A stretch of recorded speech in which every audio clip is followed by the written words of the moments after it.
Welcome to the CRS Sim Racing Championship 2025.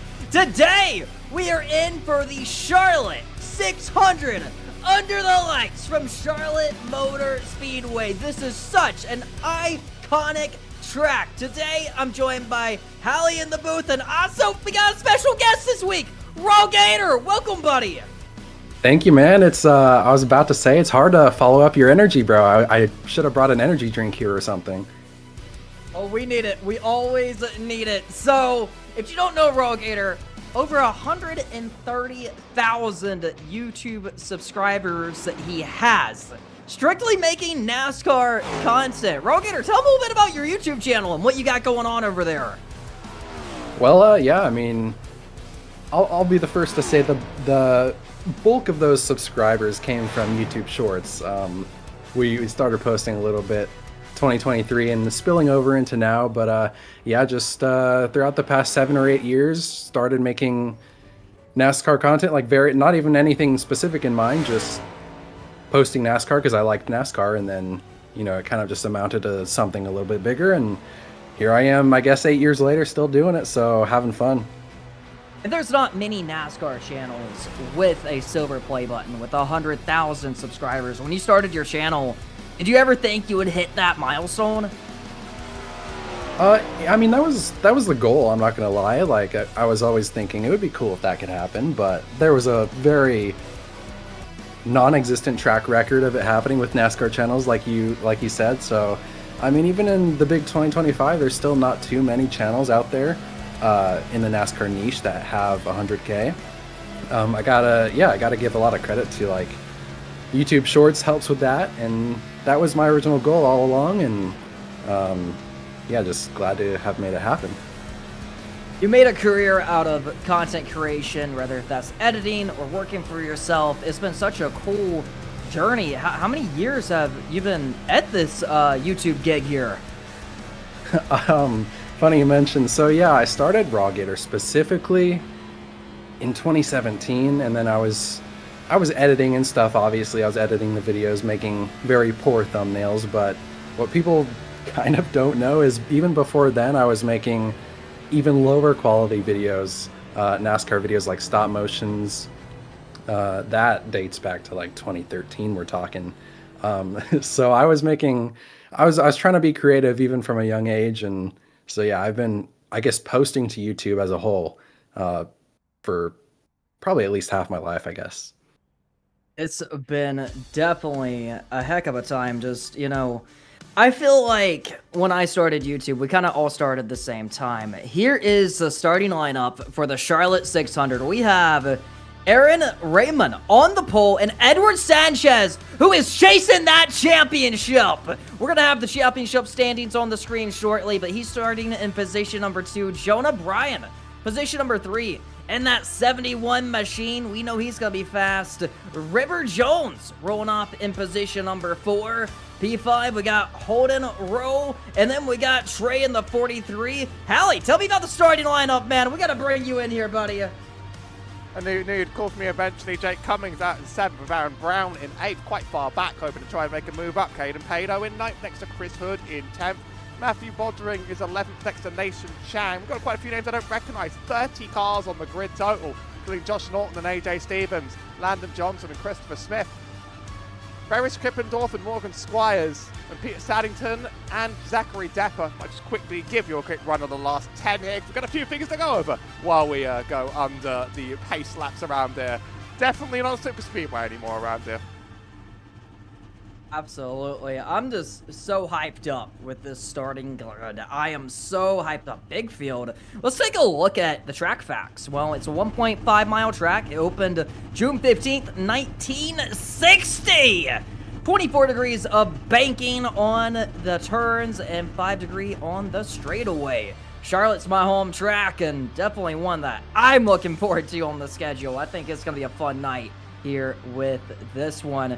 And here's the point standings rolling into the Charlotte 600. Aaron Brown leads the points by 16 positions over Trey. Edward Sanchez, position number 3. 4th, Zach Davison. Holden Rowe rounds out the top 5. And how about Peter Saddington running in 8th?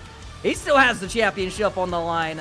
It's going to be a big night here for the field, and I think we're all just pumped up about it. Raw Gator, you've been in sim racing a bit in the past. How much sim racing do you do today?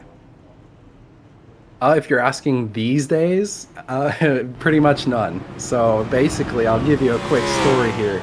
So yeah, when I was in college myself, I had a little sim rig set up that I would race in like public lobbies and even a couple like prize pool type events, some leagues as well. So yeah, as pretty much when I moved out of college, I stored the sim rig away and honestly haven't set it back up. But I would love to get back into it, but time is also a little bit of a thing that's hard to find as well. So I love sim racing, though. I've dabbled in iRacing. Oh, we got wrecked on the pace lap. Oh no! We need to wave off the yellow.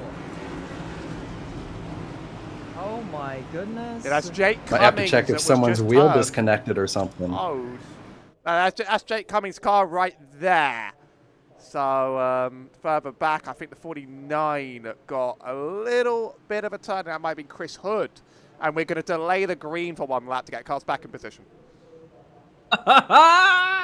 CRS, baby. So, Raw Gator, I'm going to tell you about CRS. So, this is the gateway for college kids to get into sim racing. So, a lot of these college kids don't know much about racing, don't know much about sim racing, but they want a racing career. They want a sim racing career. They want to get better. They want to, you know, develop their skills. You've been in and out of sim racing a little bit. What kind of advice do you think you can give some of these college kids that maybe don't know much about NASCAR?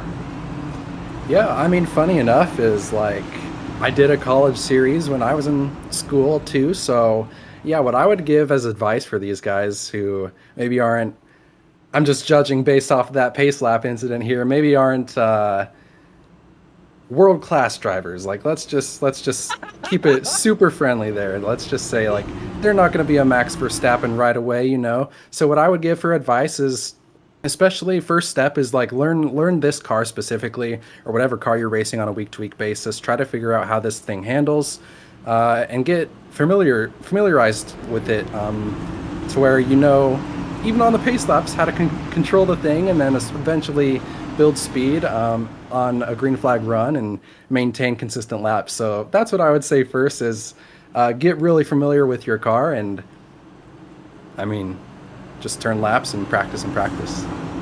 Absolutely. Well, it appears the pace car is about to be in for the Charlotte 600. Here we go. The leader has control of the start, and we are officially green in CRS. 100 laps here tonight to get it done. How about Edward Sanchez? On the outside, hard into the wall. They're stacking up. It's the big one on lap number 1, and they're in trouble. Our championship leader is involved. This is a nightmare scenario for the championship battle. My goodness. Well, Allie, of course, going backwards. Allie, what do we see there? Aaron Brown lost it. That looks like that was literally just it. Just a little bit too much power. We'll keep an eye. I don't know whether he actually gets a push from that 13 or whether he puts down too much. He is getting help, but there's the gas. There's a 5 diving up the inside. He couldn't get a black flag. Oh my he goes gosh, no, rewind. he's turned on that 49. He is turned on that 49, and that is going to begin a big stack up. Meatball flag for Matthew Bodgering, by the way. Rose involved. Raw Gator, what do you make of this? Well, what I saw there was wrong place, wrong time for the 5. He was trying to get a cheeky start, and it backfired on him. You'll see here in the replay. He tried to get an advantage, and that did not work. Straight into the outside wall. Kind of unfortunate, but did he have it coming? I don't know, because he was trying to get a little more than maybe what was allowed on the restart, so I don't know. This is wild. My gosh. Well, here we are battling this baby out here at Charlotte. I mean, hey, I think we're going to be in for a fun show no matter what. That's what I'm looking for. I think we're going to be in for a fun show here tonight. So, Oh, I feel bad for Rowe. I feel bad for Aaron Brown, you know, our championship leader. This could potentially have cost him the championship. You know, it's going to be interesting to see how it all unfolds, but this very well could have cost him the championship right here. That's how fast things can change. This is nuts. My gosh. So, Raw Gator, we just seen the big one. It's already looking to be a bit of a freaking mess. But I'm curious what you got next coming up. What do you have next in the pipeline as far as your YouTube channel? Yeah, I mean, to be honest, just taking it day by day and like seeing if there's any good ideas out there that kind of come to me in the meantime. Just kind of busy outside of Raw Gator YouTube right now, I would say. So, to be completely honest, it's been on the back burner a little bit, but I still pop in every month or so with a new video, trying to upload as frequently as possible. So yeah, no immediate plans, just trying to see if there's any cool video ideas that stand out to me and something interesting that I can make for the audience, and also not rushing it, trying to pace myself, I guess. That's something I always liked about your content. It's definitely quality over quantity. And in the current YouTube landscape, a lot of the time, even my own channel, that's a lot of the time what we do is quantity over quality. And I really like that you take your time with your content. Has it always been that way for you? Well, I mean, there's definitely like times where you know, you want to get a video out by a certain date. So yeah, I mean, quality is prioritized whenever possible, but also like there is a strategy with quantity, like how you run DLB. So, you know, it's just a balance you have to find. I think what works for me is that I like to make content that I can look back on in like 5 years and still feel like it holds up pretty well. Be something that I still kind of enjoy watching myself, like looking back on. But yeah, there's room for different styles and different types, quantity or quality. I guess I've tried to go the quality route, but also a fair mix is good too. It's been quite the journey for... I love watching these YouTube stories when you're there at the beginning. I remember when you had 2,000 subs, 1,000 subs, and it is crazy cool to see how big you have built that channel. Congratulations on 100K subs, and just... I know 200 is going to come. I know it's going to happen, and we appreciate you for joining us here tonight on CRS. Where can the people find you, Raw Gator? Whoa, another wreck! Oh no, this race is a nightmare! Let's hold on to that thought, DLB. I think there's some action on track first. Alrighty, Allie, what happened this time? Well, we've got to start here done eventually. It's definitely Aaron Rammon, the car that goes around. We didn't quite get to see from the start sequence why he's around. It's too much gas on the race start into the 24 as well. Just a few more, just, caught in the way. That's a lot of victims. We're not going to have cars left. Oh my goodness. Alright, so he started on the pole. So he's in first gear, which is his big mistake there. He tried to restart in first gear, big mistake, spun the tires. That's exactly what we just seen. Man, Charlotte is, they used to call this track the Beast of the Southeast. They used to have it printed on the wall here back in the day. And we're seeing it eat up some race cars here tonight from Charlotte. This is wild. This is nuts. My goodness. Can't believe what we got going on with this one. I mean, look, the track is blocked. Where are these guys gonna go? Get a roadblock on the track. All right, I hate to interrupt our guest, Raw Gator. Where can the people find you, Raw Gator? Yeah, well, pretty much exactly that. Just Raw Gator on YouTube, and I do a little bit of content over on TikTok as well if you're more of a short form type of person. But yeah, NASCAR content, YouTube, TikTok. Just search Raw Gator. There you go. Thank you so much for joining us here tonight. Raw Gator, ladies and gentlemen. Thank you, guys. Have a great broadcast. Absolutely. Thank you. Allie, this is, what do you make of what we have had so far? I mean, we've not had much so far, have we? So, you know, we're going to get there eventually. Hit it 100 feet. Eventually, like, given enough time, this is all going to happen. 30 drivers started, 15 are on the track because most of the rest are running through the pit lane. These cars, thankfully, don't get beaten up too bad from damage, but you can see the pit lane right there. I mean, like, everybody wants a bit. You might as well get a bit of fuel as well if you're on the back, but some people want some damage repairs done here. So if you want to bring the point standings up here, and I believe you have an update on Aaron Brown and his situation after being wrecked on just the first lap. Aaron Brown reported that he had 15 minutes of repairs to do in that car once he wrecked, which is as good as basically being down and out. He actually is doing them bit by bit in his car, so they're not mandatory repairs. It's just that's what's it's gonna take to get the car back up to full speed. That car looks beaten up and bruised, and its engine hasn't completely exploded, but he has been sort of taking the maximum amount of pit stop time he can, then getting back out, trying to stay close to lead lap. Maybe he thinks he'll get another shot out here. There's a couple cars with smoking engines, so I'm trying to find the name. Matthew Bodring. Just his engine's on fire. Here's Aaron Brown. That car's not looking good. Not really how you want a next gen to look, but he is trying to stay lead lap, trying to stay in this. So you're probably wondering why this is so important. Well, I mean, we're going to give this champion a good payday, you know, over $1,000 payout here. And the hit he just took is tremendous. And the guy he's racing for the championship is currently leading.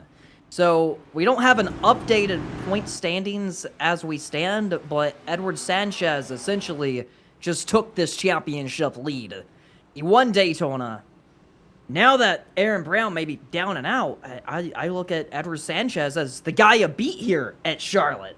I'd watch Trey Lambrecht because actually Trey Lambrecht is 1 point ahead of Sanchez. It's 16 points with Lambrecht and 17 for Sanchez. So I think he's in this too. He's P3 right now and at 43. We just sort of don't notice that 43 car. Don't count him out. I didn't notice he was P2 in the championship. He's been so quiet the whole season. But he's been there at the end getting good finishes. He hasn't been winning. He's been running, you know, consistently, you know, just finishing in the top 5 every race. But here we go. We're going to take the green flag once again. Let's see if we can complete this lap by without trouble. I think a lot of these guys after the super speedways are wanting to restart in first gear, and it just isn't working. But Edward Sanchez is going to get a good break. And we're looking at 2 wide, potentially 3 wide if things get a little crazy back here. Here we go. 3 wide action from Charlotte as Edward Sanchez is now sneaking away up front. Even in the short race distance here, this track can be a bit of an endurance challenge. I say on every broadcast here, I hate the exit of turn 4, where the tri-oval suddenly comes into view and it's very easy to give that a nice little smack on the way out. But unlike the super speedways we've seen, this is a race where you can just get away if you're fast, and if you manage your tyres well, of course. This one really shreds your tyres. It's very, very tight corners, way thinner than most speedways of its kind. Rivers Jones is the one that may challenge Edward Sanchez here, though, potentially. He has a good fast start, but being fast at the start doesn't mean you're good to your tyres if the race goes green for any longer. As we read the YouTube chat, the Bitcoin Lambo says, $1,000 payout, baby! Well, yeah, we got a good payday on the line here, and Edward Sanchez, Trey, they're trying to eat that payout up, but we got a battle for the lead up front. Rivers Jones in the 19 car. He shot me an email this week, said he wanted to go racing. We got him in, and here he is trying to take the lead in the Charlotte 600. It's going to be a heck of a battle for it. But man, I am excited about the show. Here he comes to the bottom. Fight for the lead. Now, right now, if you're Edward Sanchez, you are points racing. You do not care about this race win. You don't care about keeping the lead. You want points. And Charlotte, unlike Daytona, unlike Indianapolis, unlike Talladega, we are going to see tire fall off. Hallie, tell me a bit about the tire fall off we're going to see at Charlotte compared to the other tracks that a lot of these college kids may not completely understand. I don't have it in numbers, but it's absolutely brutal around here. If you turn that wheel and the car is engaged and going in the same direction, especially if you're going tight and use too much of the wheel, you're going to shred the right front tyre. It's going to make you understeer more and more and more. You're going to get slower and slower and slower. And the corners are so tight around here that people can really overdrive it very quickly. There's the tap of that wall I'm talking about. Also, it's quite a thin track, not very multi-group. To get past people, you really have to sort of force them to make a mistake up ahead and just take the gap below that they present to you. Edward Sanchez sort of a little bit off the bottom. There are tyre saving lines around here. There are lines that you can take to sort of use your tyres better and lines you can take that are faster. Very, very different than the last few races of the season, of course, and pace is going to differ between drivers as the run gets longer. We started with 30 cars. Well, we were 14 laps in, and we have 20 cars on the lead lap, meaning 10 drivers, you know, if they haven't had their day ended, they are multiple laps down, you know, and that's one thing we got to pay attention to. So Aaron Brown is the one I'm really watching. He's running in 13th right now, and I thought there would be more damage to his car, but he's still hustling through the field. With the points lead he had coming in, if he can keep gaining, he may get out of here with the points lead, which would be pure insanity, because I thought his day was going to be done and over. We see Chris Hood in a battle here, potentially losing a position to the 88 machine. Well, you take damage very differently, of course, in this series, on this track, than you do on Talladega and Daytona. On Talladega and Daytona, it's all aero damage. That's the thing that matters the most. If you have a little scuff in the area, you're going to be going less fast. You're just going to lose time. In the draft, you might lose the pack. You're an inconvenience. Over here, obviously there's a small slipstream, but the straight isn't terribly long. If we go on board, I mean, it's a lot of turn you have to slow down for, and then it becomes a kind of a small straight. Really, it's wheel damage that affects you. If your wheels are damaged, you're not going to make it through the turn. If you've got a bit of aero damage, and that's about it, you probably get away with a decent amount of it. It's kind of cosmetic, and that's maybe what Aaron Brown's just going to hope for. Play the long run, hope your wheels aren't too damaged, and just hope that you make positions off people ahead, being more careful. Oh my goodness, I'm watching the battle here. Jeez, I believe that's Peter Saddington going to war here for, he's looking to find his way inside the top 10. Peter's somebody that I have seen consistently getting faster week by week, and, you know, Daytona, he got through there. There's a rule crash he was involved in, but he's getting faster every week. He's running top 10 at Talladega, got you the lead at Talladega, and now he's battling for a top 10. So here's a replay of Edward Sanchez. Furious about something on the microphone, screamed, "What are you doing? We can't let that slide." I don't know what it is, but it might be this lapped car. Oh, what the Oh my gosh! Look, important rules of NASCAR, of course. You don't have to get out of the way of lead lap cars. There's no blue flag, and you can fight for your lap. But you can't be stupid and cause contact with them. That's when there's real controversy. So I'm seeing drama unfold here, and Edward Sanchez, last week it seemed like we were seeing him get a bit more aggressive when he knew he had to beat Aaron Brown. And he was starting to shove it 3 wide. He was starting to get a bit more aggressive. I think we're seeing Edwards' emotions come out with this money on the line. And he knows that he's coming from behind here. He's not coming in with the advantage. He knows that he has to make things up. And this is an opportunity race of where he can potentially even things out a bit and maybe tie up the lead, if not come out of here with the points lead. So we got to keep that in mind. But Rivers Jones running in the 2nd position, car number 19. I'm impressed by him, man. I mean, first race here. Yellow. I'm not sure where. Here we go. Yellow flag is out. Turn 1. Trying to work out where the car. It's Brandy Randall. It's the lapped car. Randall and the 089 machine. What happened here? Into the wall. Kept it high. Steering's broken. Steering's broken. Let's see. Oh, no. A lot of fast cars coming behind. And let's see what happens here. Oh, no. My goodness. Tried to stay out the way. They cut her 3 wide. She went around right there off turn number 2. been a tough day on the track for Brandy Randall, I think. I mean, I actually heard our race leader, Edward Sanchez, get frustrated that it was the same car that held him up. I mean, this sort of proves how tough this track can be. Obviously, Brandy's been in a bit of trouble already around others. When you're this slow in traffic, it is sort of hard. You are in a bit of a panic. Cars flying up around you. I mean, I'd be scared as well. That's a meatball flag. Yeah, I mean, obviously she was trying to make it to pit road. You got cars flying around you inside, outside, and that's also an opportunity when you see a car off pace that's trying to get to the apron where you don't necessarily gotta cut it 3 wide. Sometimes you can back it down and give up that position. I'd imagine pit road is about to be one busy place here as Edward Sanchez is going to be the first to lead them down. Here comes the choo-choo train. Everybody's going to want to try and get tyres if it's convenient to them. Let me check the rules on tyre changes around here. Oh, the yellow flag, the iRacing UI cuts it off. That's some incredible work from them right there. You have 4 tyre changes in this race available to you, so you are going to get chances at 100 laps to try and use them, and they're going to make a huge difference in terms of pace if you can get them down. It looks like pretty much the whole field did stop. The only people that didn't may have been a lap down. Ferris Keppendorf, I'm looking at here, thinking, was he a lap down? He might have been, and that might be why he sort of stayed out. You might get that lap back, but in terms of all the racers, Trey Lambert beats Edward Sanchez out on pit road. Wow. So we've seen Edward. Yeah, Edward struggled in the pits last week. I would imagine he may have overshot it. We could. Let's find out. No, didn't overshoot it. Maybe a 2-tire stop.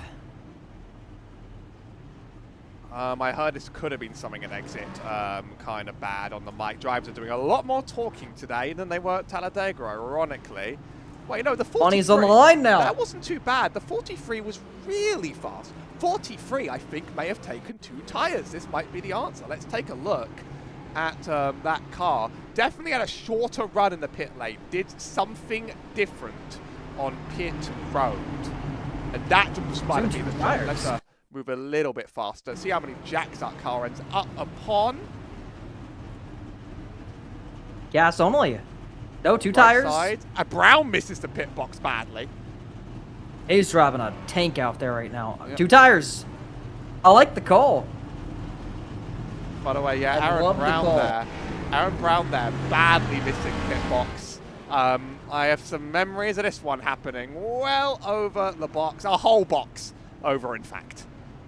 So Aaron Brown, his strategy for the day is going to be essentially survive the crashes. Don't damage your day more than it already has been damaged. Now, we do got an update from the Bitcoin Lambo. He said patience after that last crash, as well as he gained a position on pit road. Let's go. So we're definitely pulling for Peter Saddington out there as he's putting together a top 10 run. We seen him get to the front and get to the lead at the end of Talladega. Can he do it here at Charlotte? I mean, now with Ferris leading up front with no tires, I would imagine he's going to be a sitting duck here. He has I roughly... thought he was a lap car. It turns out he actually was trying the no tires strategy. So... how do you think this is going to hold up? Yeah, this might be... Also, there's controversy of Aaron in the back. I think... or it might be Aaron Ramon, or there's multiple Aarons, so, but I think people are not finding their spots in time for the restarts, so we have added another lap to the caution again to try and make sense of this. We are 4 races into the season, I'll just put it like that. I don't like being mean, but we have done restarts before, and we are getting a bit confused here.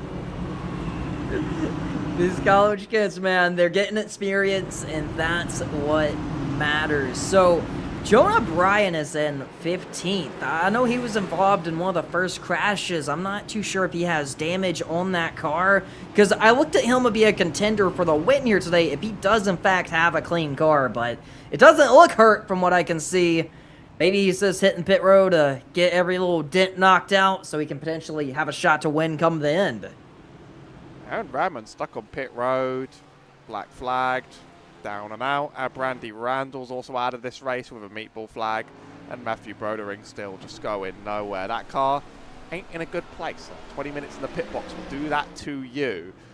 someone always tries the no tire strap at Charlotte. Someone always tries it, and honestly, I've seen really talented drivers get away with it. And if the dice fall Ferris's way, it could work. But it's also very risky, of course. You get a bad slow start, you're going to check up a line, and then people are going to get really angry at you if they're not angry enough. And who have you got behind you? An angry Edward Sanchez. So Edward Sanchez in a bad mood after a lot of things have happened so far this race. So there's Edward literally saying, please start second gear, don't ruin this. Edward knows what's on the line. He wants this championship bad. So we're going to see Ferris fire off here in second gear, I'd imagine. Now, this isn't going to work for Ferris. He's not going to hold the lead. But what he's hoping that will happen is maybe he can get out a little bit and potentially be running top 5, 15, 20 laps from now when we get another yellow flag. 3 wide for the lead. Edward Sanchez through the middle. Into the lead he goes! That's exactly what Edward Sanchez needed. 100%. Get it done on the first go. Not get held up. Spinner! Contact. Stevens! Oh, it's almost Will he saved. save it? Almost! No! Kapow! Oh, we got wrecked on the front straightaway as well! Oh, it's the big one! They're all involved! You're not meant to have the big one at It's Charlotte. a straightaway! That was almost amazing. That was almost incredible. That slow 9 on the bottom, obviously. The tyres are not doing any help at all. Wonder who moves where for this one. Oh, it's unfortunate. It's a little bit of both in that one. That's almost perfect, almost perfect, almost perfect. But these cars snap. The next gen snaps badly. And once it does, it's just sort of like all over for a lot of the field in the back because there's no space to move here. Good wreck avoidance by Peter Saddington and Zach Davis in there. That's what I noted. So I don't know if Stevens came down. It seemed like it was a motion of he came down, Garbolum came up. But, man, I see Sam Horst heavy involved back there. We got 4 cars parked right there. I mean, this was the big one from Charlotte. I mean, this was huge right here.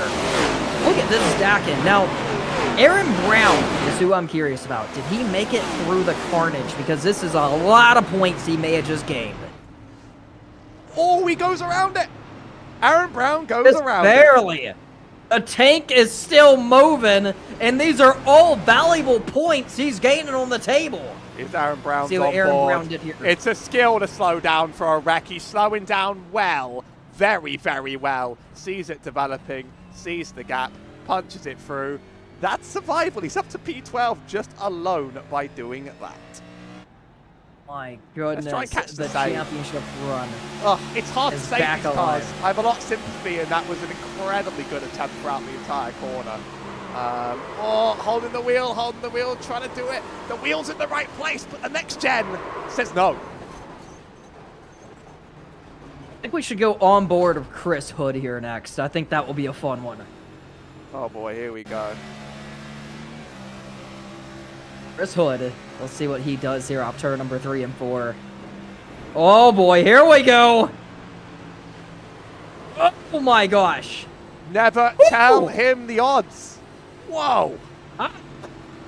That's wild. Peter Saddington says that he has the cleanest car right now. Peter's surviving out here. And I want to shout out Peter Saddington for hitting the apron, how he did.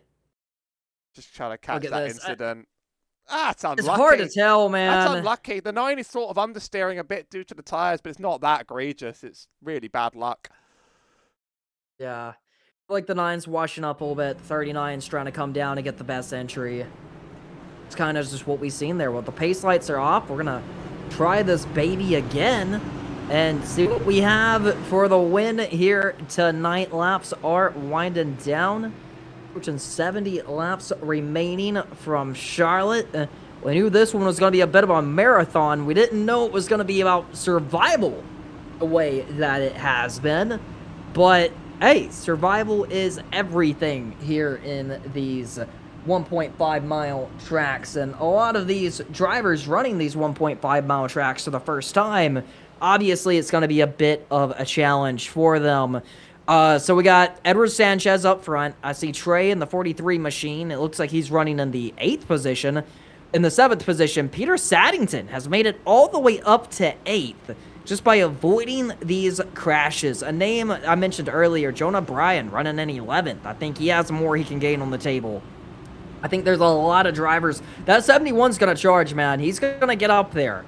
He's going to get inside the top 5 and go and contend for this win. Keep your eye on that 71. And after what happened to Aaron Brown, I think this is a big opportunity.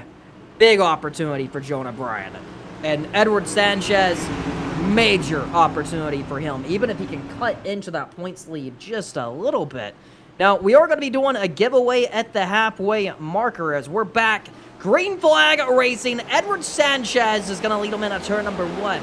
So we're going to give it away a Leland Honeyman signed hero card today for the winner of the giveaway, the halfway giveaway on lap 50. So keep that in mind, and all you got to do to enter that giveaway is leave a comment in the chat, and I will randomly pick one of you guys, and I'll have it shipped out first thing Monday morning. 3 wide! Jonah Bryan's flying through the field. Multiple cars hit the wall that time, Bryan. Wall, it just comes up at you out of nowhere. It's like a horror movie villain. If any of you watched Five Nights at Freddy's 2 on the earlier in the week, maybe you feel the jump scare. I had to throw that one out. Look, it's college kids. They all watched it. I watched it too, and I'm 27. So that wall comes at you as a surprise. It just sort of juts out, and it's all of a sudden, if you've not aimed your car perfectly, you're inside of it. Ferris Krippendorf, very slow again. Really, so still hasn't stopped. Just drop into the back now. Way off pace. I think that's where we're going to see tire wear. But the big thing is he's also going to have an extra set of tires, you know, and that could be needed at the end if the yellow flags fall at the right time. So another car into the way back there. But I think we're in for a pretty good green flag run here. I think we're going to get a good little stint. And I think Edward Sanchez, he's not in a must-win. That's the thing. He's not in a must-win. Aaron Brown is running in 14th. That has them about dead even going into the final race, but every point's going to matter. So, in his mind, he's telling himself that he's pretty much in a must-win, even though that's not the case. But he needs to get up on the wheel and get every point he can. Rivers Jones is approaching the rear bumper of Edward Sanchez, and he's about to go try a fight for the lead here. I don't know if he needs to push overwhelmingly hard for it. I think he just needs to sort of stay close and then go for the long run. One of the big problems with the next gen, really, as a car is the dirty air when you get behind someone on a track like this. You're fast, and then all of a sudden you're sort of in that 2 temps bubble, and then it's just all over. And then all you want to hope for is keeping the car together, sticking around, and then if Edward makes a mistake, you can take it. Edward would love a win, though, on the standings, and if that puts him far away from his rival, he's perfectly set up for Homestead, which is, I think, going to be another track that sort of breeds both the highest skill drivers, but also maybe a little bit of carnage as drivers try and run high. Absolutely, and luck just means so much in these races. So, Chris Hood, who dodged the last crash, he's now have cracked the top 10, running in the 9th position. Jonah Bryan, I said keep your eyes out on him. Well, he is rocketing his way up to the front in that 71 machine. Now up to 7th, and I think he's going to blow the doors off of all these competitors in front of him before you know it. Here he comes to the inside of Landon Johnson, trying to force the issue a little bit here. I know Jonah Bryan is a smart driver, and he's going to do what he has to do here. Bit of a block there from the 88, but he's going to work him over. Look for Jonah to go put this baby inside the top 5. He may not do it immediately, but I think he's going to do it by the end, and I think he is a big threat for the top 2 up front. Trey Lambrecht made up good places, and if he only finishes this close to Edward Sanchez by the end, we have a grandstand race finish at Homestead. I mean, like, if you get something like a 3rd or a 4th, the points gap is so tiny, every place is going to matter, and that's going to be excellent. Just a driver that we've totally missed and ignored. He's leading quite the big group. Notice he's running up high. That may be a tyre strategy sort of thing, but even Floyd is running on the bottom. And even with lanes that different, it can be quite hard to get past someone. This is the first track of the season that encourages any sort of different lines, not even as big as like some like Kansas, but in India you did the same thing, at Daytona and Talladega were wild cards. So this one we're seeing different strategies come out. Absolutely. So in 12 laps, we are going to be giving away a signed hero card. Spam the chat. The more you put in the chat, it only increases your odds. So if you really want it, put 100 comments in the chat. I don't care. Blow the chat up. It'll increase your shot to win. But a car I am looking at, AJ Stevens. He was involved in the big crash. First one to go around. He's now running in the 11th position.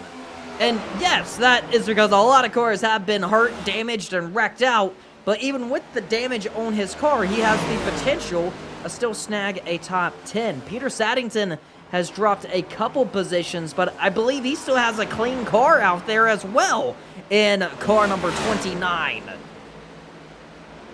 It's a long run race here. It's not about where you are right now, it's about where you are in quite a bit of time when the tyres are worn in very differently. We're definitely going to need at least one more pit stop in these things. I don't know if the fuel is limited in any way. There's not, but you ain't making 60 laps on this, and we're already 17 into the stint. So if we stay green, it's green flag pit stops at Charlotte. That's a whole new level of jeopardy to add to the race, of course, and that's going to change things up. We're already approaching the halfway mark, lap 41 out of 100.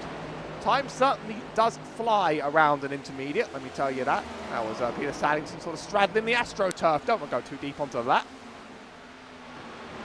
So I'm looking at Billy McCoy. He's up 17 positions from the start, running in the 4th spot as of now. What a race he is on, and don't let it go unnoticed. My boy Jonah Bryans has cracked the top 5 officially. He is on the freaking move right now, and he's going to continue charging. Edward Sanchez has put a 0.7 of a second lead over Jones. Here we are on board with Jonah Bryan. Man, he's moving up to 4th now as he's going to go underneath McCoy. Running in position number 4 and still charging to the front. I think this run alone, he went from 15th to 4th. He is hauling that baby to the front. Not even a championship contender, but very, very, very fast. And I guess you saw this coming, and I didn't. And I am certainly impressed. I think Caden Pado is going to get that done. That's a lap car in the middle, the 17. Quite a few even decent drivers got this race. Be careful. Oh boy, it's tight. It's getting ugly here in Charlotte. Oh, it seems like everyone's slamming that wall every time. Now, you can beat these cars up a little bit without actually breaking the steering. But once you break the steering, it's hard to recover them. So I want to go back to Aaron Brown, who came in with the championship lead. He's running 15th. He's been dropping some positions here. Car is hurt, but he came in as the points leader. And the car is not pretty. Wrecked out before even making it to turn number 1. What Aaron Brown is hoping right now is that there's a bunch of crashes and he can avoid them, and he may very well get his wish, but who wins this season probably feels like he deserves the championship, but will he have the most points come the end of the season? Here comes Jonah Bryan, now battling for the 3rd position, and I think he's just going to take it down there on the bottom groove. Stock car racing, man, you can get unlucky, horrible things can happen to you, and then you're down and out. It's a story of many a season. Bryan taking points from Trey here, and he might be flying even further up, but I am concerned that if you run this fast, your long run in the next 20 laps is going to be a whole lot worse. You can burn up your tyres by being too fast around here. Ask me, I do it every single time. So I got updates from the Bitcoin Lambo, Peter Saddington himself. He said that he has wheel damage and slow on the outside is where he's at right now. So that's why he's fading positions. Must have slapped the wall just a little bit. I think he can get it repaired under yellow when he gets that opportunity, but look at what lap we're on, lap 47. Halfway is coming up, boys, and that means final shot to enter a win, a signed hero card from Leland Honeyman. Blow the chat up right now. It will only increase your entry. I'm giving away after lap number 50. I'm in with 1 entry, so if I win, you guys didn't spam enough messages. Just saying, like, I'm there as the spoiler in case you guys don't do enough work. I love it. So we got some new names in the top 10 who I haven't really noticed before. Mitchell driving the 30 car is one new name there, running in the 8th position. He's on a heck of a run right now and moving up. Look at the battle up in front of him between Chris Hood, and he has, I believe, the Wonder Bread car to his inside there. That battle's getting pretty hot. So, man, it seems like no matter what, there's action going on everywhere around this racetrack. Peter Saddington says that he needs a yellow flag. I think a lot of people are going to be begging for one of those, but if you always notice, whenever you need one, it just doesn't come out. That's just how it goes, you know? Like, you're in the lead, the field is wrecking like crazy. You need a yellow, you ain't getting anything. That's just how it is in iRacing. Or said, what's a hero card? Well, a hero card is it's basically like a little signed picture of one of your favorite NASCAR drivers. It's more on the NASCAR side of things. But we will be giving that away here momentarily. We are on lap number 50, so stay tuned as I pick a winner here momentarily.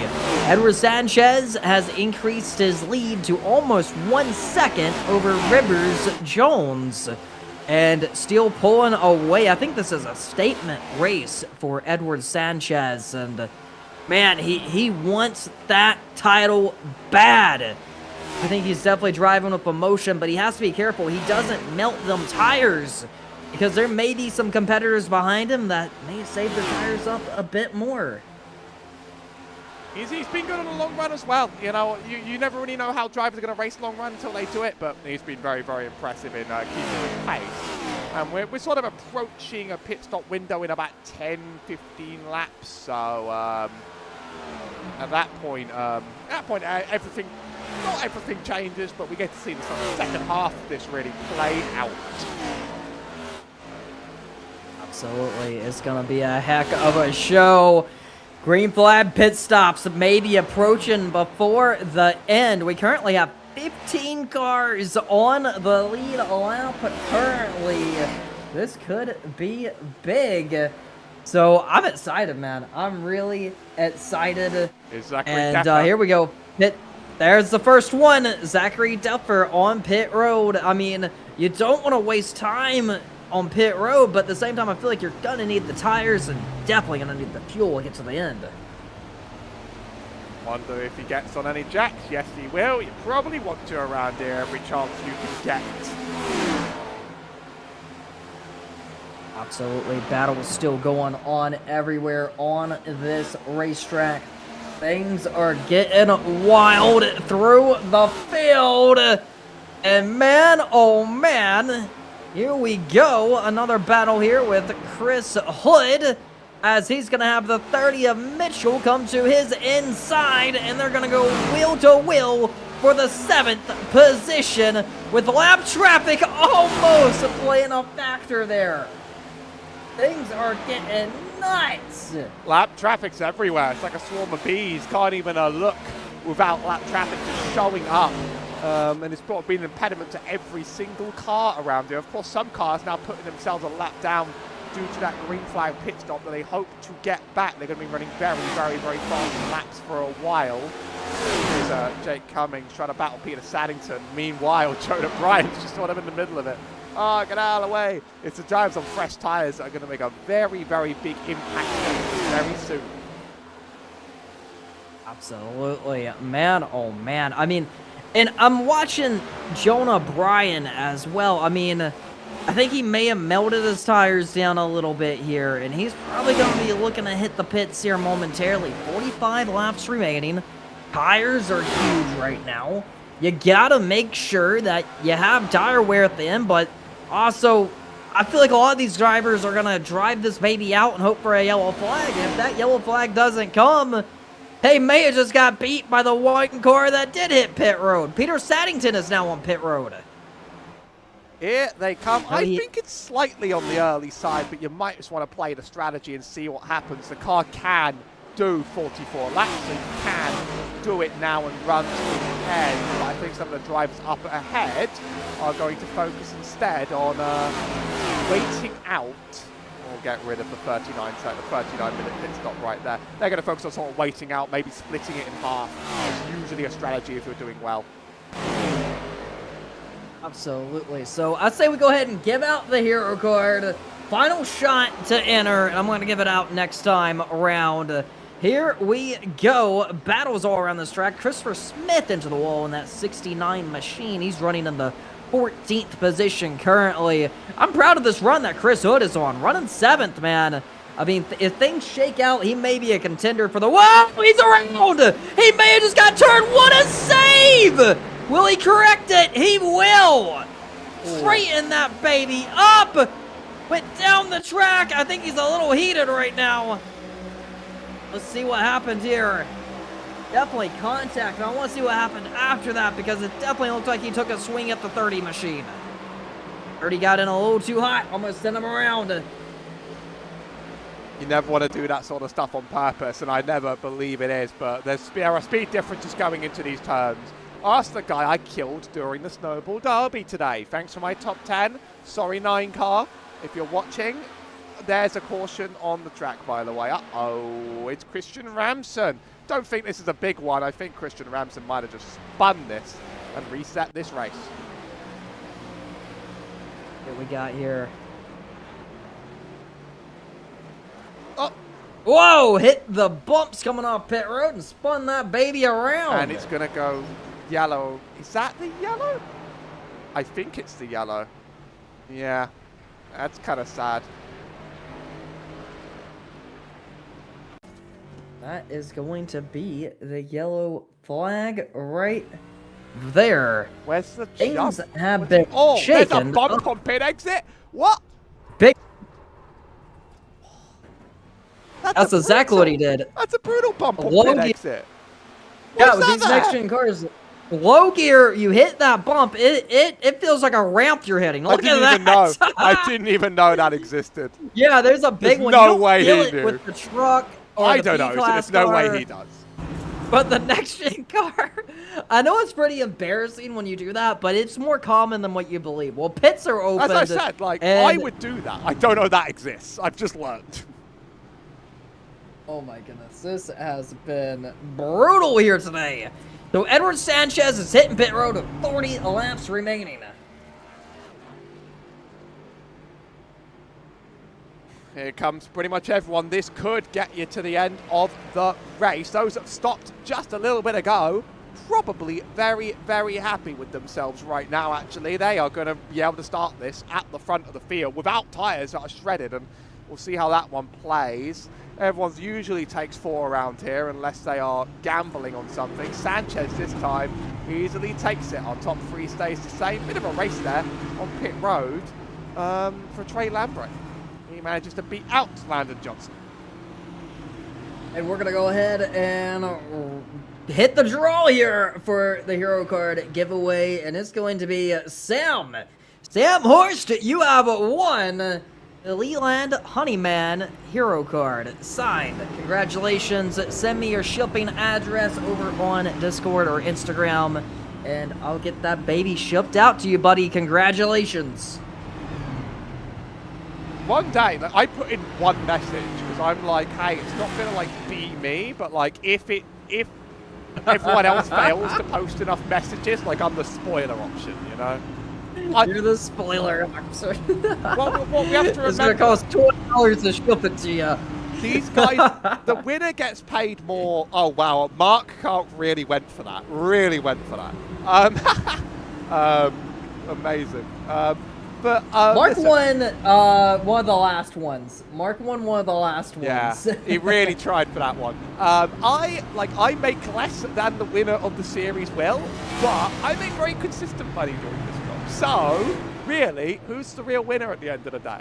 They have to fight for it. It's always do a job. Fun. It's always fun commentating on racing. You really did try, Mark. Even though For the audience out there, Hallie, what time is it where you're at right now? Tell them where you're at and what time it is and the sacrifices you have made for this league. We have 3 minutes to 2 a.m. because apparently the person responsible for sort of organising me in the broadcast, I'm both his favourite and also British. So I got to deal with both of those at the same time, of course. Thankfully, I reversed my sleep cycle the weekend like an idiot, so I was able to actually sleep and wake up an hour before this, and I'm very refreshed. I'm like at my best. Thank God my day job lets me work remote. I'll just put it like that. Like, that saves me. We're going to try this baby again. 37 to go when we get to the line. So who this has really gave an opportunity to? Jonah Bryan. And Edward Sanchez, you know, he had a pretty commanding lead, a second lead. That has been erased now. With 37 laps remaining, I think Edward needs to probably go a little bit hard here, break away from the field if you can, but also don't let anyone take this championship from you. Don't let anyone put you in a dangerous position. We're back Green Flag Racing and CRS for the Charlotte 600. Edwards got a commanding lead going into turn number 1, and he's going to check out right there as everyone's fighting for that bottom groove. So now with 4 new tires on it, these cars are going to drive a little bit different. Let's see how long we make it under green flag conditions. Can we make it 36 more laps around here? Here we go, boys. It's looking like it may be carnage from Charlotte, but Edward Sanchez is going to lead them back in the line, and now the battle for position number 2 is on as Caden takes it in the 17 machine. But don't look now because Jonah Bryan is coming to life. These 3 drivers are going to race like their life depends on it. I mean, Caden Pado, sort of the wild card, didn't expect him out there. Very interesting that almost all the drivers, well, cut 1 or 2 of the drivers that did that stop earlier, did it again. No, Jonah! Make it back onto the track, buddy. That vehicle's staying green, but that's brutal. A lot of positions lost. So fastest lap of the race just got ran by our leader, Edward Sanchez. 3 wide didn't work. Jonah went for it. Ooh. Opportunity bound. But good job for all 3 of them on somehow saving that, not making it a bigger issue than what it could have been. Yeah, that was almost terror, really. I mean, the 43 in the wall sort of squeezed up, but I'm not sure the space ever truly existed. You can see where the big run, 17 goes up a bit too, but that car in the wall spooks him, and that's sort of the reset of that. We luckily do stay green on the other side, and we still have some crazy racing do, because Mitchell Hyatt is now the driver that wants to play this battle. Oh, he's charging that 30. He is flying to the field. Had contact with Chris Hood earlier, but now he is on the move. But also, don't count out Trey. He came in 1 point over Edward Sanchez. This is potentially the battle for the title between the top 2 up here. And with that said, Aaron Brown is gaining positions. He's up to 11th now. So Aaron Brown is likely going to come out of this with the points lead, but it's not going to be as much as he wanted it to be. A gap he has built through the first 3 races is essentially gone. Edward Sanchez, Trey, and the 43 machine, both of them have their eyes opened and ready to get in the chase for the championship here and ready to go contend for the title next week as we're approaching the final round, and that's going to happen at Homestead Miami Speedway. So what a place to crown a champion. We know that's where talent's going to be on the line, and it's going to be the best man winning it. So, Mitchell now running in the 2nd position. He has cleared his competitors, and he's about to go put it on the line here. We haven't seen too much of him here today, but with 30 laps remaining, is it time? We see Chris Hood going side by side with the 88 of Landon Johnson. Looks like everyone's going to make it through this time by, and Hood is going to be up a position.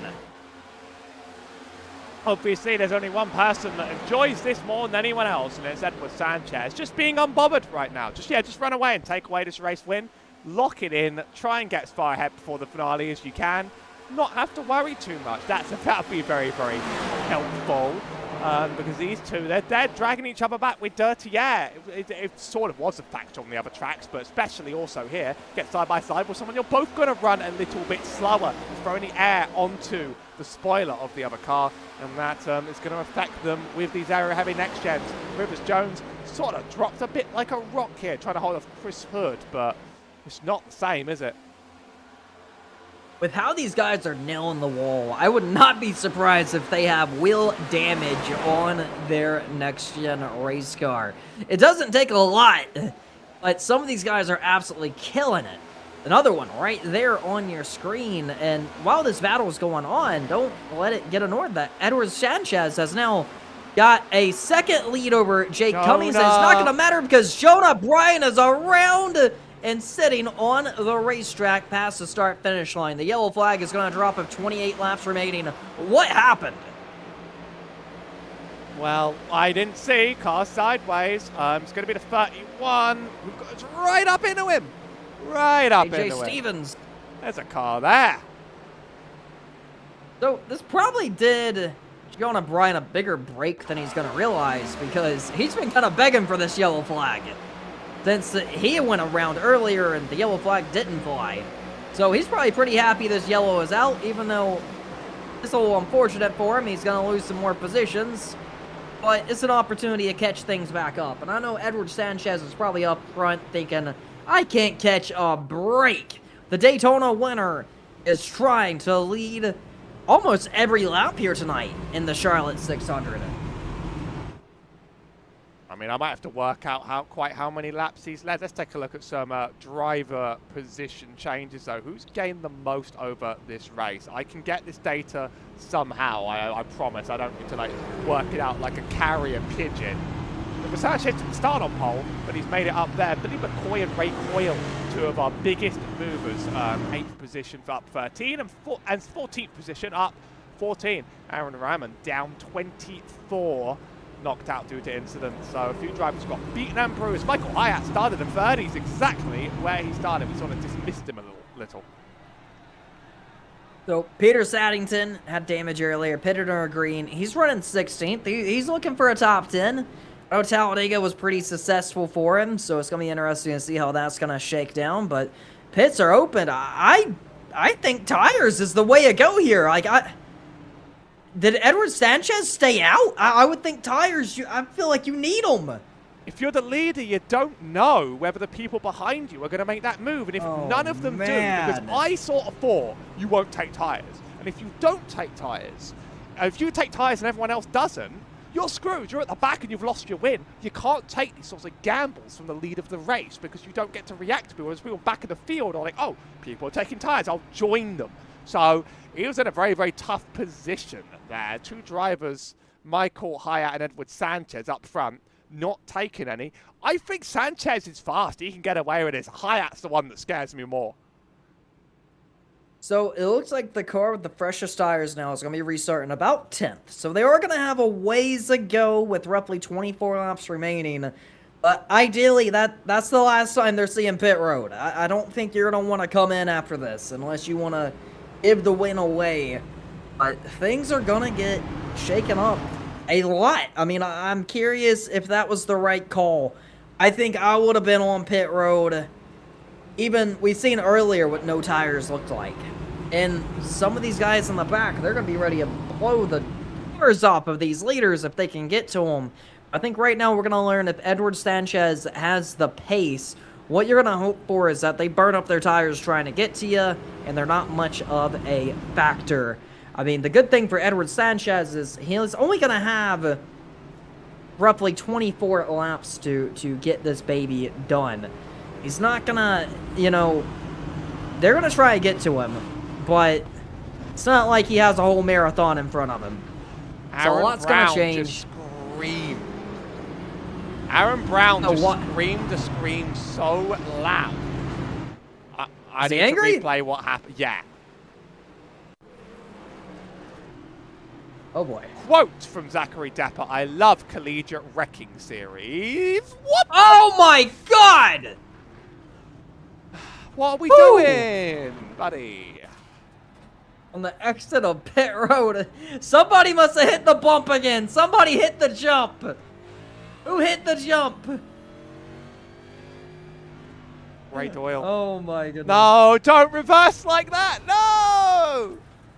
It wasn't Ray, but Jeez. AJ Stevens hit the jump. But, oh man, Edward Sanchez is having a field day right now. Oh no, the car hits the jump. 2 cars hit the jump. The jump got him. Stevens, It's like an AJ apex Stevens predator on this track. You gotta be in like 2nd or 3rd gear coming off pit road. I'm telling you, it will sneak up on you. For anyone watching the broadcast, take notes. 2nd or 3rd gear coming off pit road. First is a little bumpy. You don't see it coming. It just kind of pops out of nowhere. We're green, so let's very quickly return to live pictures here. Here we go. Edward Sanchez up front. Let's see what the 4 new tires can do in the back. We know they're going to get wild, but while Mitchell running in the 2nd position, here comes the 4 new tires. They're coming from 10th on back, but can they do it? Couple competitors really trying to get up on the wheel. It looks like they're getting wild in the back. And Mitchell is not letting Sanchez get away. 4 new tires is trying the outside and gaining positions fast. Hard to know where to look on this show, really. Okay, they've done their 3 wide, which means these 2, they're both the drivers that did not take tires, and they're about to be chased down by everybody that did. They got an amazing start off the restart, both the top 2. Won't last forever. I'm very curious if there's another caution, how people react, actually. That's going to be really unusual. Top 4 in tow. Trey Lambrecht keeping in range to keep this championship close to the wire. So Rivers Jones, he has one of the fastest cars on the track. He has the freshest tires on it. Cummings Jake fastest Cummings lap. in the 95 just ran the fastest lap of the race in that 2nd position. He's on the move right now. Can he go get him? I mean, you would hate for Edwards to lead this whole race and get it snagged here in the final 20 laps, but the possibility is there. Well, you don't win in your in, so it's not going to be a devastating points loss, but it's unlucky when the caution flies and you have to make a call as the leader and you make the call wrong. It's very unlucky. It's not over yet, but Jake Cummings he is charging quick right now. 0.3 of a second off turn number 4 is the gap. We're going to keep our eye on that. I wouldn't imagine Sanchez is giving it everything yet. I think he's giving it enough to hold the lead, but not giving it everything. But we're seeing Jake continue a charge a little bit here. He is closing. He knocked it down to 0.2 of a second there momentarily. A little bit wild down here. That's 4 new tires on the move there. Couple guys really getting up on the wheel right now. Just do they have enough time is the question. Look at this, almost trouble, and a yellow flag will only help these guys on the new tires. Rivers Jones is going to find his way up to the 6th position after that pass. But the fight for the lead is on. Here comes Jake Cummings through the rear bumper of Edward Sanchez. Can he get it done? Bit of weaving further back, so I'm always curious what's the most interesting thing on the pack, but really, it's coming. Whoa, it's the wall! Oh, please wrap that back. He does. Back What on a the track. save! Trey's going to take that back, but that's a ride. I think he hit that wall so much, he probably has wheel damage. It doesn't look like it wants to rotate now. He's going to try to gather it back up, but this was a hard impact off turn number 4. I mean, he's putting everything on the line here. Look at this. To the rear bumper of the leader. 5th gear. He's cruising. He's going to stop that throttle off turn number 4. Look at how much he was tracking in the green. Kapow! Heavy into the wall. Yep, you can see wheel damage right there. He's turning to the right immediately. That car is not driving straight. Cummings is going right to the back. Horrible Already down wall. to 4. I hate that wall. I've ever told you I hate that wall. Hate that wall. Oh, I can't. Sideways. Oh, What trouble? Landon Yellow flag, Johnson. we got front numbers laying on the back straightaway. Not yellow. Rivers Jones has made it to 3rd with 4 new tires. Oh, that gonna be car's hard making it meatball. That car is down. It's going to be hard. Here he goes. He's going to make it just in time. Oh, no way. Is it into the same guy? Yeah, off of Jonah Bryan. And this shock was hard. I don't know who caused it. He's not giving much Jonah space down shoved his there. bumper in. There was enough room, but just enough room. Ouch. We stay green. This is getting wild. Watching 15 laps remaining. I'm still watching Rivers Jones, who is running third. He has the tires on it. That's for sure. Can he get up there and go challenge for the win? It feels like he's so far back, but he's not that far back. Only 2 seconds with 4 fresh tires, and he has 15 laps to do it with 4 fresh tires on that car. I think it's just a matter of does he have the time? You know, we're gonna watch the gap, but it doesn't look like he's closing as fast as you would think. But I'm beginning to think Edward Sanchez may have roasted his tires, because it seems like he does not have the pace he had earlier, and Trey is on his rear bumper. He didn't burn them up on the first stint, but they're just going to be getting old now. They're 25 laps old, and these are the championship contenders really sort of going into this finale. If our championship leader drops this many points, we could have a three-way grandstand finish, and Trey Lambrecht and Edward Sanchez, 1 point separates them now. It could be a free driver finish, because when I think about the maths on this, I think that Aaron Brown's going to get a good enough finish to make this a 3-car chase into the final championship race. He's P10 right now. You know, he's got a gap of 17. He might still actually be ahead. He's done a recovery drive. He's kept it in one piece. We did see him getting lapped, but he stayed out of trouble. That car is not handling well, but all he needed was to not die, to be honest, to make the Homestead a thriller. Oh yeah, it's going to be a 3-horse race from Miami. It's not going to get any better than that. Peter Saddington running position number 13 right now, but all eyes are up front with 11 laps remaining. The race is on. We are seeing Rivers Jones kind of knock down a 10th or so, but it's not looking like he's charging hard enough to get to the leaders. I think it's between the top 2 right now, and Edward Sanchez is just running away with this baby right now. He's doing everything he needs to do to run away with this baby. Every little helps, and Trey, I mean, we got to give him credit in the sense that we've been describing him as invisible. We've been describing this battle between Brown and Sanchez, and Trey's just been sitting there from the back, you know, making these points, making good finishes. We've not been praising his name, and he's a championship contender. Yeah, we just ended one racing championship with a last race finale, and we're due to have one more this week. So it's going to be ridiculously intense in the finale if it stays this way. Even if Trey takes the win as a 1-point swing, couple points, not too many, ends up just going right down to it. We have 10 to go around here. You know, it's going to take something dramatic to flip this race on its head. Aaron Brown, meatball flag, by the way. Did something just happen to him? Oh no! This could be disastrous for Aaron Brown. The championship leader has been meatballed with 10 laps remaining. Trying to work this out. If there's no big hit, then what's happened is the tyres hit 0%. And that is a meatball flag. So if we don't see anything happen here, that car is not looking. But it's possible that the wheel damage has caused him to wear the tyre way harder. Yeah, that's likely what's happened here, because we're not seeing much out of him. And then one of the tyres has hit 0. He's hung on for dear life. He's going to have to change them, because he'll be disqualified if he doesn't. But that's what wheel damage can do to you when it's bad, man. Yeah, he's in the pits. He is just changing tyres, and we back out. So he is going to lose only one position. He's not going to bury him too bad here. He's running in position number 11 as of now. So the top 2, what they got to do is not wreck each other. You know, they need the points more than they need the win right now. They do not wreck each other. But what I like about Trey, or any of these guys, you never know if the leaders could wreck each other at Miami going for the championship, and it may be the 3rd contender that's going to sneak in there and grab that baby, whether if they have a win this season or not. But let's see what Trey can do. He's on the rear bumper of Edward Sanchez.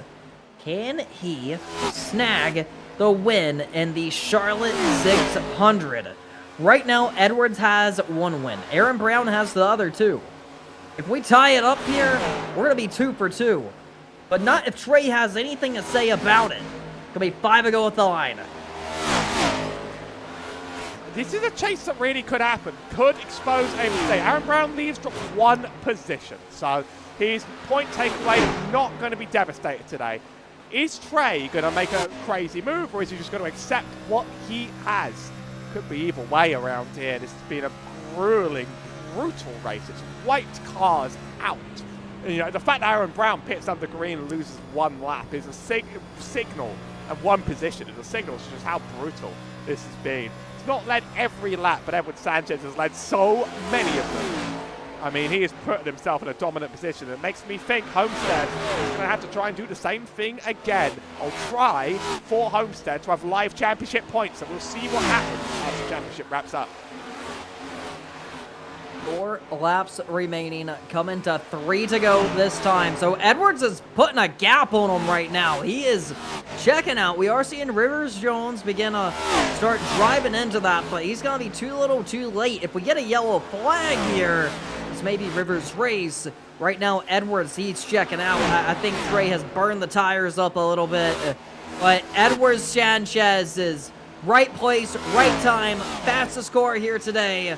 All he has to do is see that white flag, and he's going to be feeling pretty good about bringing this baby to victory lane. 2 laps to go at the line. Everybody's meowing on the voice chat, and I think this is starting to annoy people. Someone said they would run over that cat. So, you know, don't meow too loudly on the N-Race voice chat. 2 to go around there. Edwards made the gap now. 8-10. Just suddenly Trey's fallen behind. Those tires are wrecked. That makes this win locked in for good, I think. Some college kids having fun in voice chat. We're going to see the white flag this time for Edward Sanchez. He won Daytona. The final lap pass on Aaron Brown. White flag, 1 lap to go in the CRS Charlotte 600. Edward Sanchez is going to see it. Final time through turn number 1 and 2. Final time down the back straightaway. And he's going to be looking to grab his 2nd win of the season. You don't want to race the lap cars too heavy here. He's going to slap the wall just slightly to the inside of Zach Davison, who is 1 lap down. And off turn number 4 is going to be Edward Sanchez winning the Charlotte 600. And he's going to go on victory lane. He has tightened the points gap. And he said, if you want this championship, you got to drive through me in Miami. Tied up going into Miami. Tune in next week. Don't miss it. We love a season finale that goes down to the wire. And it will be the race for any of the 3. Edward sounded very, very, very excited. Absolutely. We're going to have to get an interview here with Edward Sanchez here in 1 moment. See what we got here when Edward has a cup. Edward Sanchez, do you got a copy, buddy?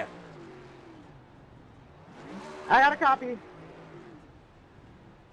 Dominant car of the day. You have won the Charlotte 600. Congratulations. I know that means a lot. Crown Jewel event is a big win. But I think all eyes are on you as you have tightened the championship battle going into Miami. Tell me about the race.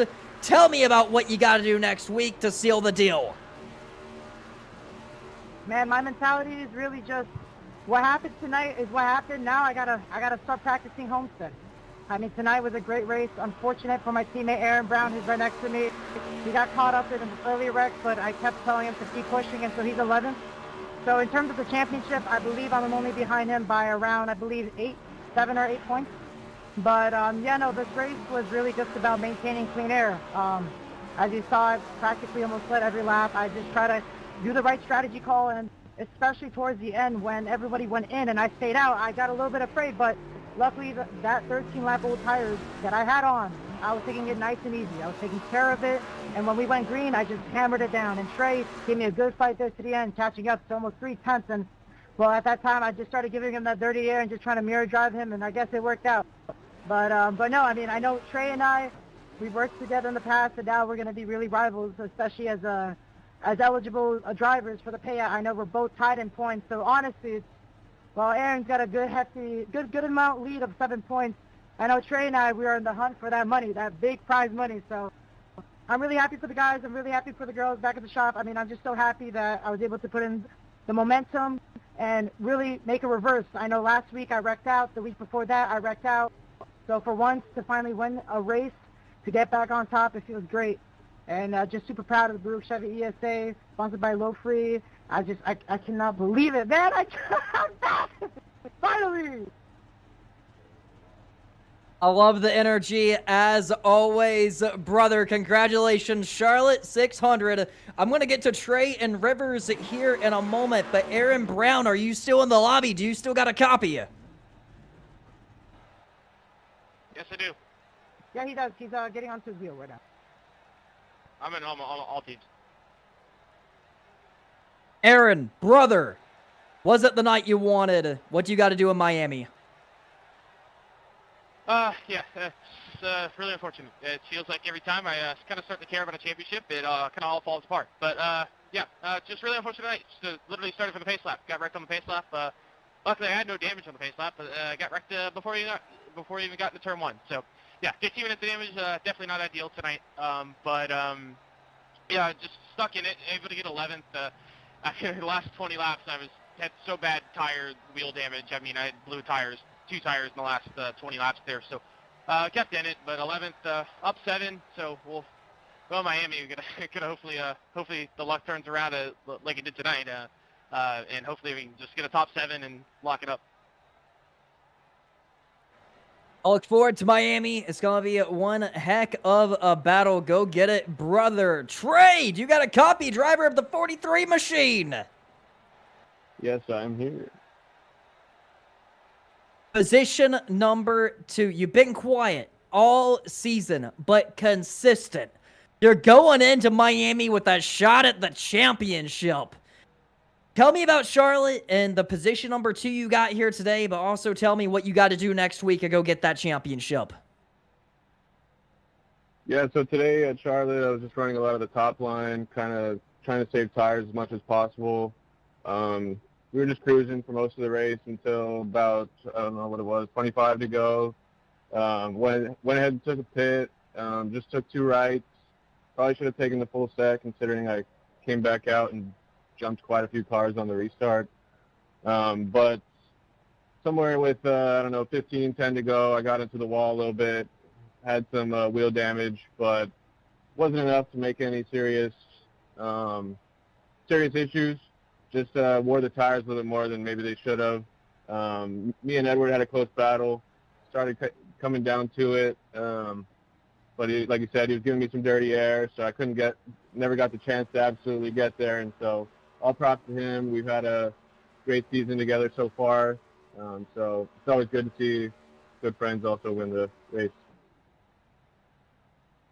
Congratulations, position number 2 here tonight.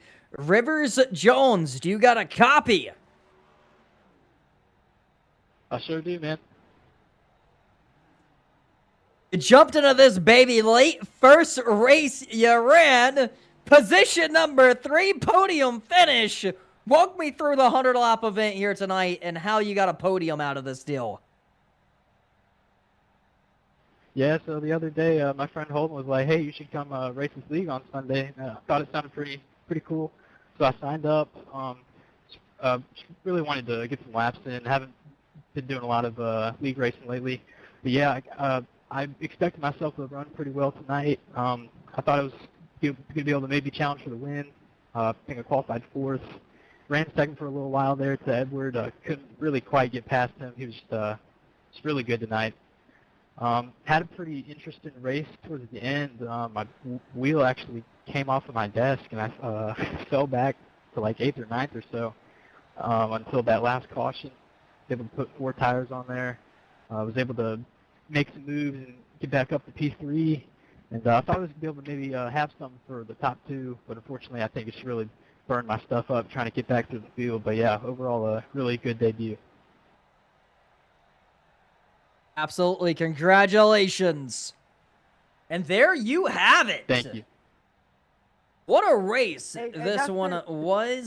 We got I Miami just want to get the left. stats correct. Me and Aaron we're the only ones winning this series, right?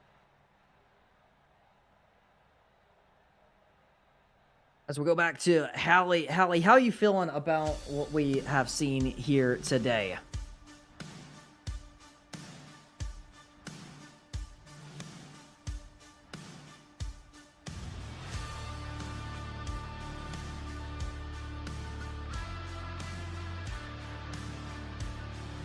I was muted on the stream. I'm back, people. Don't you worry. I was very interested in this race because it really tests the skills of drivers quite a bit more than a super speedway. And Homestead's always an absolutely incredible finale. It's a great place to put the season finale. You could have done Phoenix if you hated us all, but you picked something actually great instead. And it's a race that really pushes you to your limit. It's going to be a grandstand finish. It's the same time next week. I'm actually excited to be up at 1 a.m. for it. 8 p.m. Sunday night will be the Miami 400. 3 drivers, 1 championship, 1 finale, 1 grand prize. Let's get after it. I'm looking forward to it. I appreciate all you guys for jumping in here tonight. And we're going to be signing off from the Charlotte 600.